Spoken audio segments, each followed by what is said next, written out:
الرحمن الرحیم عطیہ خداوندی حضرت شیت علیہ السلام۔ حضرت آدم علیہ السلام کے بیٹے قابیل نے اپنے بھائی حابیل کو قتل کر دیا تو اللہ تعالیٰ نے اسے کوے کے ذریعے بھائی کی لاش دفنانے کا طریقہ بتایا، جس پر عمل کرتے ہوئے اس نے لاش دفنا دی۔ اب اسے اپنے والد کے غصے کا خوف تھا۔ اس موقع پر شیطان نے قابیل کو گھر سے بھاگ جانے کی ترغیب دی، کیونکہ اسے یہ خوف لاحق تھا کہ اگر قابیل حضرت آدم کے پاس رہا تو کہیں توبہ استغفار کے بعد دوبارہ راہ حق پر نہ آ جائے۔ چنانچہ حضرت قابیل سے کہا، اب تجھے تیرے والد زندہ نہیں چھوڑیں گے، تجھے قتل کر ڈالیں گے، تو یہاں سے بھاگ جا۔ قابیل کو تو پہلے ہی اس بات کا خوف تھا، لہٰذا وہ یمن فرار ہو گیا، جہاں اس نے سکونت اختیار کی اور بعد ازاں اس نے شادیاں بھی کی، جن سے اولاد کثیر پیدا ہوئی۔ قابیل نے اپنے والد کے دین حق سے بغاوت کر کے پہلے آتش پرستی شروع کی، پھر شیطان نے اسے پتھر سے بت بنانے کا طریقہ سکھا دیا۔ یوں قابیل اور اس کی اولاد نے ایک اللہ کو چھوڑ کر بت پرستی پر شروع کر دی۔ دنیا میں قتل و غارت، حس و فساد، بت پرستی کی بنیاد قابیل ہی نے رکھی۔ حضرت عبداللہ بن مسعود سے روایت ہے کہ حضور نبی کریم صلی اللہ علیہ وآلہ وسلم نے فرمایا، دنیا میں جب بھی کوئی ظلم سے قتل ہوتا ہے تو اسے کا ایک گناہ حضرت آدم علیہ السلام کے بیٹے قابیل کے گردن پر ضرور ہوتا ہے۔ اس لیے یہ شخص وہ شخص ہے جس نے ظالمانہ قتل کی ابتدا کی یا ناپاک طریقہ جاری کیا۔ حضرت شیت علیہ السلام کی ولادت حضرت آدم کو جب بیٹے کی قتل کی خبر ملی تو بہت غم زدہ ہو گئی، کیونکہ حابیل نہایت سعادت مند، فرمانبردار، نیک اور شائستہ نوجوان تھا۔ اس کی انہی اوصاف حمیدہ کی بنا پر حضرت آدم علیہ السلام کو امید تھی کہ وہ اللہ کے دین کو آگے بڑھانے میں ان کا معاون و مددگار ثابت ہوگا۔ نیز بعض روایات کے مطابق حابیل کی شہادت کا بنیادی سبب یہی تھا کہ قابیل کو بھی اندازہ ہو چکا تھا کہ والد کے بعد نبوت کا تاج نیک سیرت حابیل ہی کے سر سجے گا، اور اسی حسد نے اسے بھائی کے قتل پر ابھارا۔ حابیل کے قتل کے بعد حضرت آدم اور اماں حوا بہت اداس رہا کرتے تھے اور بیٹے کو یاد کر کر کے گھنٹوں آنسو بہایا کرتے تھے۔ حضرت آدم علیہ السلام اللہ تعالیٰ سے دعا فرمایا کرتے تھے کہ اللہ مجھے ایسی اولاد عطا فرما جو تیرے دین کو دنیا میں پھیلانے میں میری معاون و مددگار ہو، اور میرے بعد بھی تیرے پیغام کو دنیا میں عام کرے، میری صحیح جانشی ہو اور دنیا میں تیرے وحدانیت کے علم بردار ہو۔ اللہ تعالیٰ نے اپنے پیارے نبی کی دعاؤں کو شرف قبولیت بخشا اور ایک نیک صالح بیٹے کی بشارت سے مطلع فرمایا۔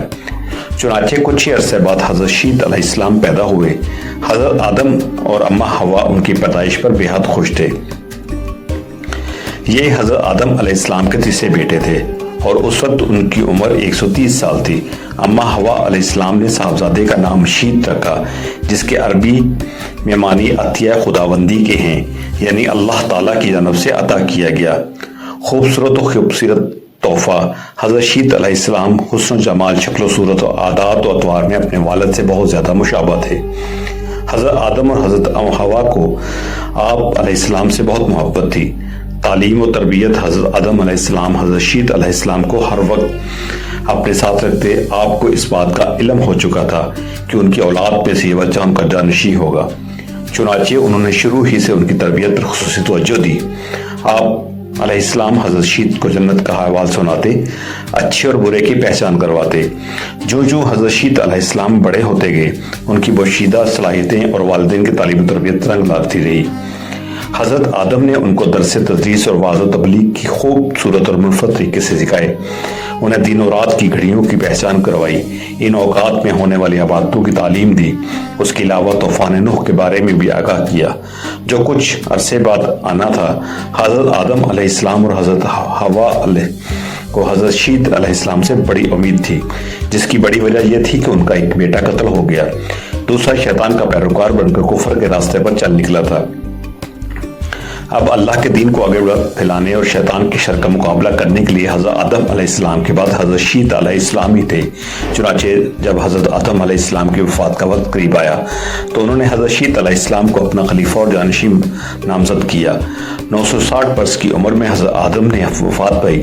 حضرت شیت علیہ السلام نے حضرت جبرائیل امین کے بتائے ہوئے طریقے کے مطابق والد حضرت آدم کی تدفین کی۔ حضرت شیت علیہ السلام نبوت کے منصب پر اللہ رب العزت نے حضرت شیت علیہ السلام کو نبوت کے عظیم منصب پر فائز فرمایا اور اولاد کثیر سے نوازا۔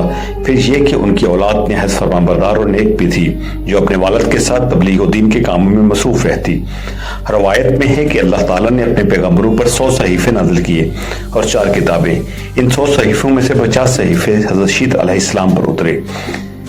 گو کہ قرآن کریم میں جن 25 انبیاء کرام علیہ السلام کے اسماء گرامی مذکور ہیں، ان میں حضرت شیط علیہ السلام کا نام شامل نہیں، تاہم احادیث مبارکہ میں ان کے نبی ہونے کا صراحت کے ساتھ ذکر ہے۔ حضرت شیط علیہ السلام نے اپنی پوری زندگی والد کی دی ہوئی تربیت کے تحت اللہ تعالیٰ کے دین کی سربلندی میں مصرف کی۔ آخری عمر میں زیادہ ضعیف ہونے کی وجہ سے گوشہ نشین ہو گئے تھے، لیکن اولاد آپ علیہ السلام کے کام کو آگے بڑھاتی رہی۔ حضرت شیط علیہ السلام اور اپنے بھائی قابیل کی اولاد کے کفر و شرک میں مبتلا ہونے اور شیطان کا اعلی کار بننے رہنے کی وجہ سے بڑے فکر مند رہتے تھے اور انہیں راہ راست بلانے کی کوششوں میں لگے رہتے تھے، جنہوں نے اپنے باپ قابیل کی شکل کے بت بنا کر اس کی پوجا شروع کر دی تھی۔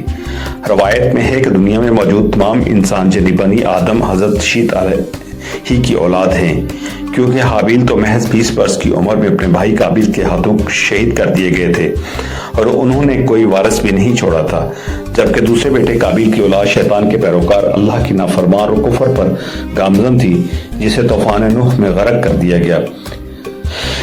مسلمانوں کی طرح یہودی اور عیسائی بھی حضرت شیط علیہ السلام کو حضرت آدم علیہ السلام و حوا کا تیسرا بیٹا نبی اور ان کا جانشین تسلیم کرتے ہیں، جبکہ وہ بھی اس بات کے قائل ہیں کہ موجودہ تمام انسان حضرت شیط علیہ السلام کے اولاد ہیں۔ حضرت شیط علیہ السلام کے لوگوں کو نصیحت فرمایا کرتے تھے کہ سچا مومن وہ ہے جو اللہ تعالیٰ کو پہچانتا ہو، نیک اور بد کو جانتا ہو، بادشاہ وقت کا حکم بجا لاتا ہو، والدین کے حقوق ادا کرتا ہو اور ان کی خدمت کرتا ہو، صلہ رحمی کرتا ہو، غصے پر قابو رکھتا ہو، محتاجوں اور مسکینوں کے ساتھ حسن سلوک سے پیش آتا ہو، گناہوں سے پرہیز کرتا ہو، مصیبت کے وقت صبر کرتا ہو اور اللہ تعالیٰ کی نعمتوں پر اس کا شکر ادا کرتا ہو۔